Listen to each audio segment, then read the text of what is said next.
तारीख थी 3 दिसंबर 2022। सीकर सिटी। सुबह के करीब 9 बज रहे थे। त्रिपुरारे रोड पर बने आलिशान बंगले के बाहर उस वक्त का राजस्थान का सबसे बड़ा माफिया टहल रहा था कि तभी वहां 4 आदमखोर आते हैं। उनके हाथों में ऑटोमेटिक वेपन थे, मानो कि जैसे काल भैरव के पुजारी थे और आज मौत का खूनी खेल खेलने आए थे। और उन्होंने न दाएं देखा न बाएं देखा, धड़ाधड़ गोलियों की बौछार शुरू कर दी और करीब 75 राउंड गोलियां चली और जिसमें से 25 गोलियां उस माफिया की बॉडी में दाग दी गई। और वो माफिया कोई और नहीं बल्कि आनंदपाल सिंह का जानी दुश्मन, the biggest criminal of Rajasthan, Raju ठेठ था। इस भयानक घटना के बाद गिरफ्तारी का दौर शुरू हुआ। सारे आरोपी पकड़े गए और तब पुलिस के सामने उन आरोपियों ने एक सनसनीखेज खुलासा किया और एक बड़ी लाश गिरने वाली है और हमारा नेक्स्ट टारगेट एक बड़ा राजपूत लीडर है। तो पुलिस ने उस वक्त ये बात तो हल्के में ली होगी या फिर वो कातिलों द्वारा दिए गए इस हिंट को समझ नहीं पाए होंगे।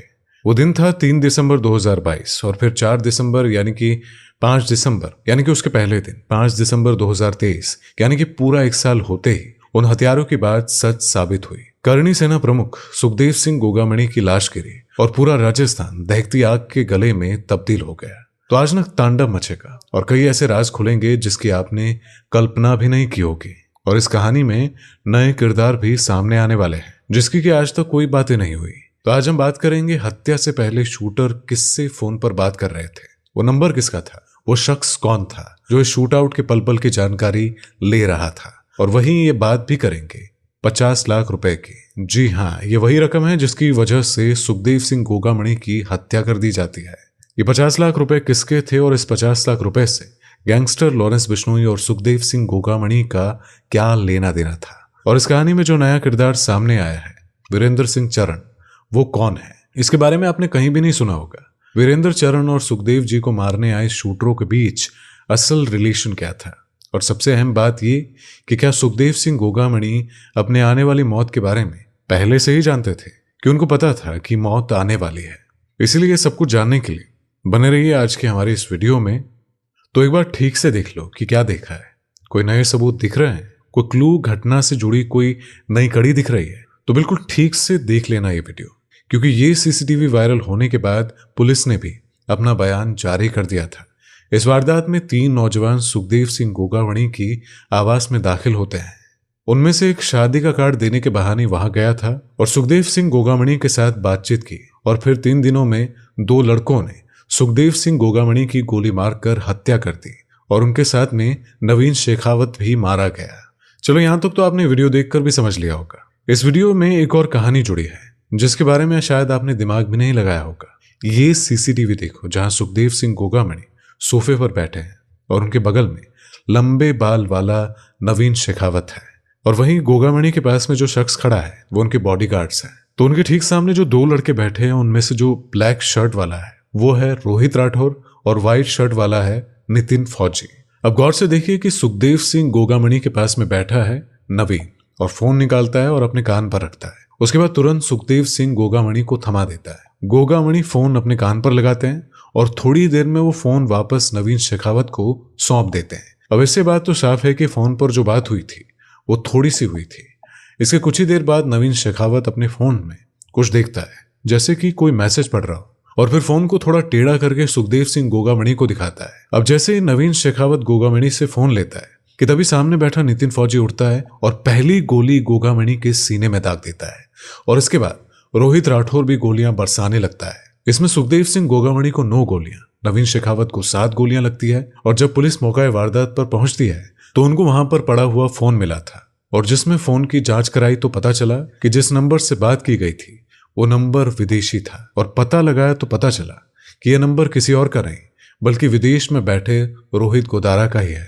और तब ये पता चला कि अपनी मौत से पहले सुखदेव सिंह शेखावत रोहित गोदारा से एक बात कर रहे थे और ये बात कराने वाला कोई और नहीं बल्कि नवीन शेखावत था।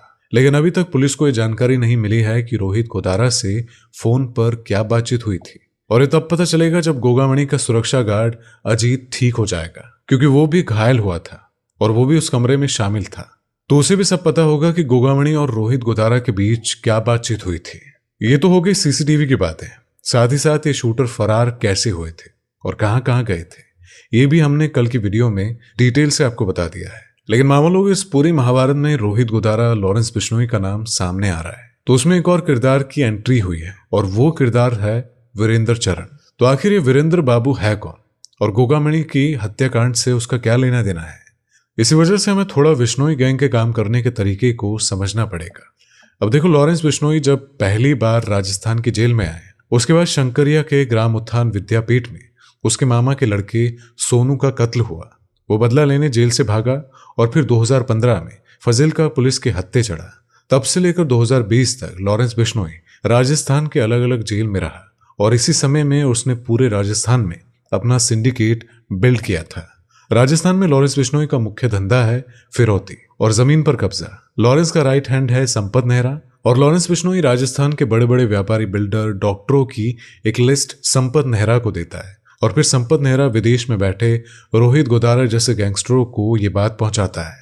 रोहित गोदारा का काम होता है विदेशी धरती से राजस्थान में उस लिस्टेड बिजनेसमैन को फोन करके फिरौती मांगना। और जब संपत नेहरा ने रोहित गोदारा को लिस्ट दी तो उस लिस्ट में सबसे बड़ा नाम था महिपाल सिंह का।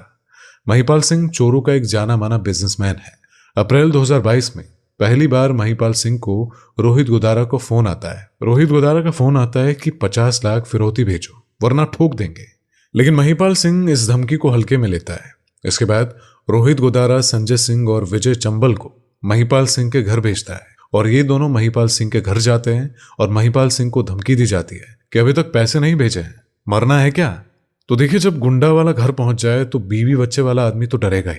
महिपाल भी डर गया और उसने डर के मारे कह दिया कि हाँ, मैं जल्द से जल्द पैसे भेज दूंगा। लेकिन इसके बाद भी समय बीतता गया और जुलाई 2022 का महीना आ गया तो फिर से फोन पर धमकी और धमकी वाले मैसेज, और इससे महिपाल सिंह पागल हो गया क्योंकि उसके पास इतनी बड़ी रकम थी नहीं और वो देता कैसे। और वहीं हर वक्त लॉरेंस गैंग का डर था, तो ऐसे में उसने बाहर निकलना भी बंद कर दिया था और वहीं उनका बिजनेस भी चौपट हो गया था। ऊपर से बार बार धमकी भरे कॉल आते रहते थे।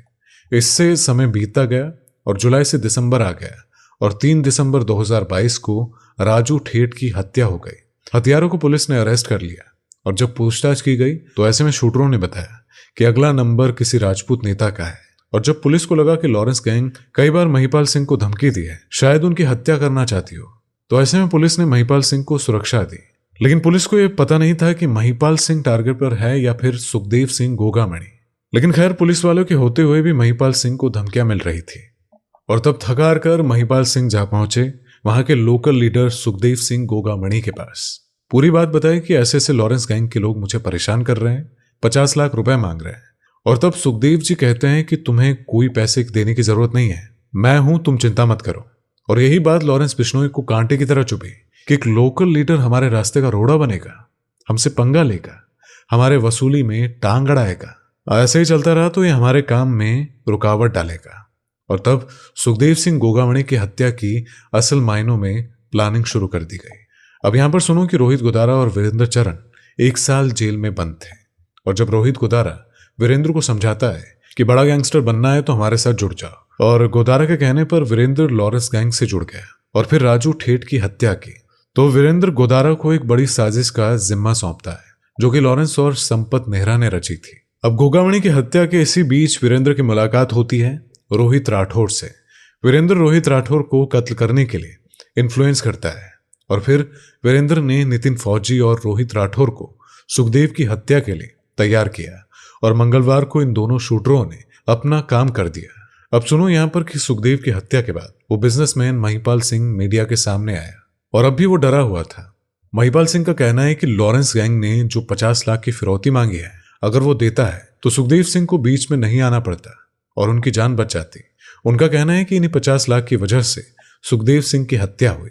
तो ये तो थी महिपाल सिंह की बात, पर संपत नेहरा कई अरसे से भटिंडा जेल में बंद है और सूत्रों के मुताबिक आज से 1.5 साल पहले पंजाब पुलिस ने राजस्थान पुलिस को बकायदा एक पत्र लिखकर यह बताया था कि लॉरेंस गैंग का संपत नेहरा और उसके साथी राजपूत लीडर सुखदेव सिंह शेखावत उर्फ गोगामणि की हत्या की साजिश रच रहे हैं और इसके लिए संपत नेहरा ने AK-47 राइफल का भी इंतजाम किया है।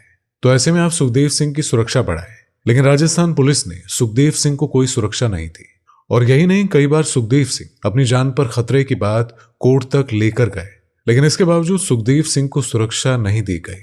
तो इससे बात तो साफ हो गई कि सुखदेव सिंह गोगामणि बखूबी जानते थे कि उनकी जान पर खतरा है और कभी भी उन पर अटैक हो सकता है। इस बात का जिक्र उन्होंने कई बार अपने बयानों में भी किया। और अगर राजस्थान पुलिस और प्रशासन सुखदेव सिंह को सुरक्षा प्रोवाइड कराती थी तो शायद आज सुखदेव सिंह गोगामणि जिंदा होते। और कहीं ना कहीं सुरक्षा में हुई लापरवाही ही सुखदेव सिंह गोगामणि की मौत का एक कारण हो सकती है।